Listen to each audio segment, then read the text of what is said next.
The vanishing act. Let's start with the big one. The feeling that everything else grows out of. The middle child is the one who gets overlooked. The oldest was the first. Every milestone was a celebration. The first steps, the first words, the first day of school, all documented like a national event. The youngest is the baby, the last one, so everyone clings to those moments a little longer. But the middle child? You arrived when the novelty had worn off and the baby hadn't shown up yet. Your milestones were quieter.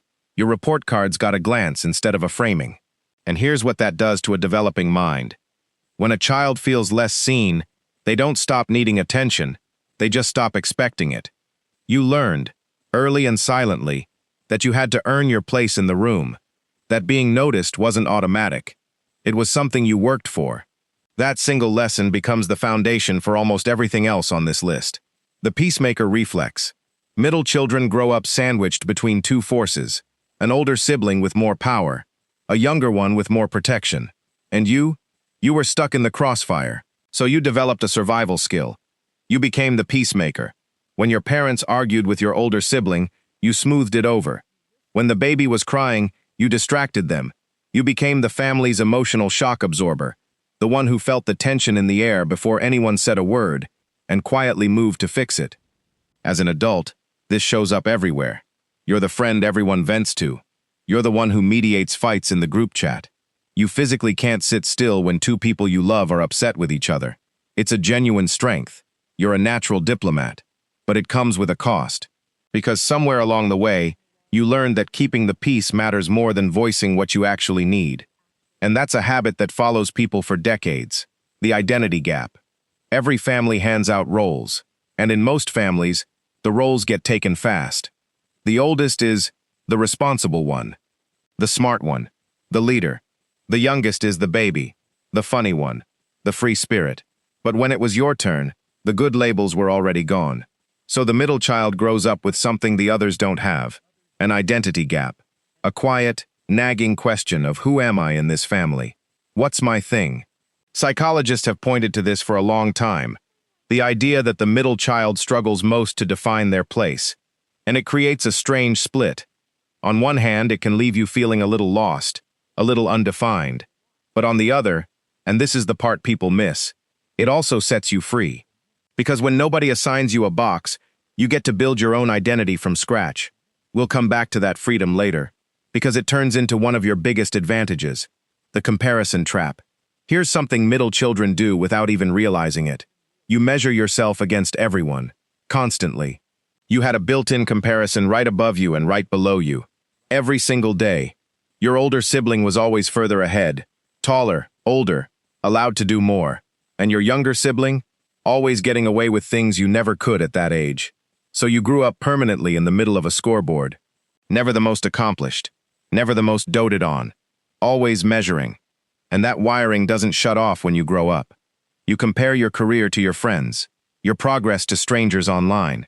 You look at where everyone else is and quietly ask, am I behind? The trap is that comparison feels like motivation, but it's actually a thief. It steals the satisfaction out of your own wins, because there's always someone one step ahead. Learning to measure yourself against your own past, not other people's present, is one of the most freeing things a middle child can ever do. Master negotiator now. For a superpower most middle children don't even know they have. You are an incredible negotiator. Think about it. You never had the automatic authority of the oldest, and you never had the built-in leverage of being the baby. So to get what you wanted, you couldn't demand it or cry for it. You had to talk your way there. Bargain, persuade, find the angle. You learned to read a room, figure out what everyone wanted, and craft the deal where you still came out okay. That's not a small skill. That's the exact skill set of great salespeople, great leaders, and great mediators. Studies of birth order have suggested middle children often make some of the most effective negotiators and team players, precisely because they spent childhood practicing it at the dinner table. You weren't spoiled, and you weren't in charge, so you got very, very good at influence. If you've ever wondered why you can always find the middle ground in a heated conversation, this is where it started. The approval hunger. Remember how you learned that attention had to be earned? Here's the shadow side of that. Many middle children carry a deep hunger for approval. Because you didn't get validation handed to you automatically, part of you is always trying to prove you're worthy of it.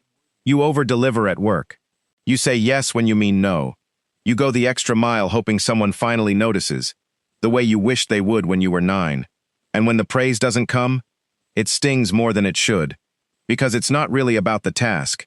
It's about that old, quiet question, am I enough to be seen? Here's the important part. This isn't a flaw in you. It's an old survival strategy that made complete sense for the kid you were. But as an adult, real peace comes from learning to approve of yourself first, before anyone else in the room gets a vote.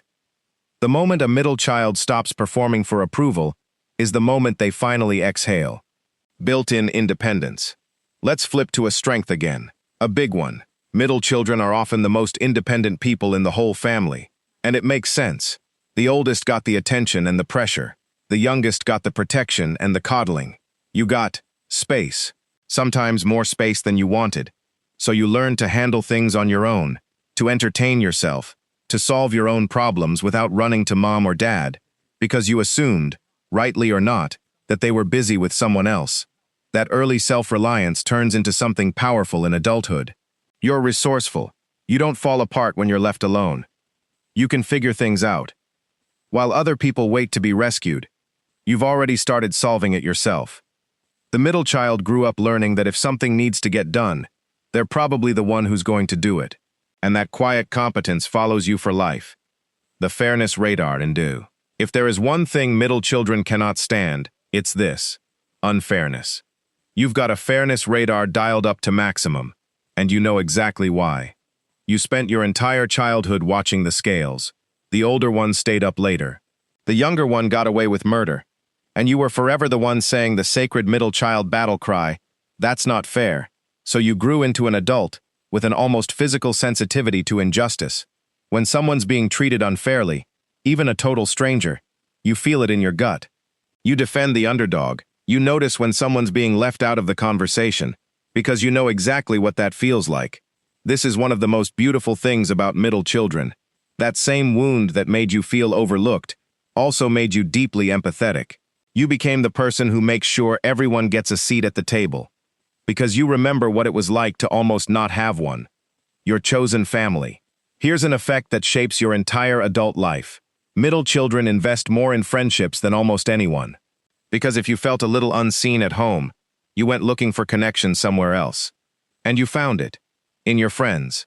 For a lot of middle children, friends aren't just friends. They're chosen family. The people who see you the way you always wanted to be seen at home. You pour into those relationships. You show up. You remember the details. You become the loyal, ride-or-die friend that everyone's lucky to have. Psychologists have noticed this pattern too, that middle children often build unusually strong bonds outside the family, precisely to fill the space they felt inside it. So if your closest friendships feel like the deepest, most important relationships in your life, that's not random. That's a middle child doing what they've always done best, finding their people and holding on tight. The quiet rebellion. There's a rebellious streak in a lot of middle children, but it's not loud. It's quiet, strategic, because you couldn't out-achieve the oldest, and you couldn't out-cute the baby. You had to stand out some other way. So you carved your own path, often in the exact opposite direction from your siblings.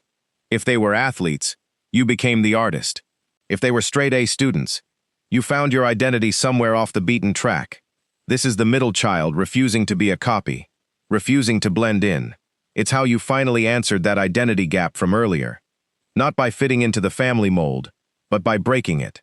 And this is why so many middle children become the most original thinkers in the room, the ones who question the rules, the ones who do things their own way. You spent childhood learning that being different was the only way to be seen, so being different became your whole personality. And thank goodness it did. The freedom advantage. Which brings us to the final, and maybe the most important, effect of all. Being the middle child is a hidden freedom. Yes, you felt overlooked. Yes, the roles were taken, and the attention was split. But here's the plot twist. All of that pressure that landed on the oldest, it skipped you. All of the smothering that fell on the baby, skipped you too. You were handed something rare, the room to become whoever you actually wanted to be. No enormous expectations, no suffocating spotlight. Just space to explore, to fail quietly, to figure yourself out on your own terms. The oldest carried the weight. The youngest stayed in the nest. But the middle child? The middle child got to fly under the radar and build a self from the ground up. And that is a gift most people never recognize they were given.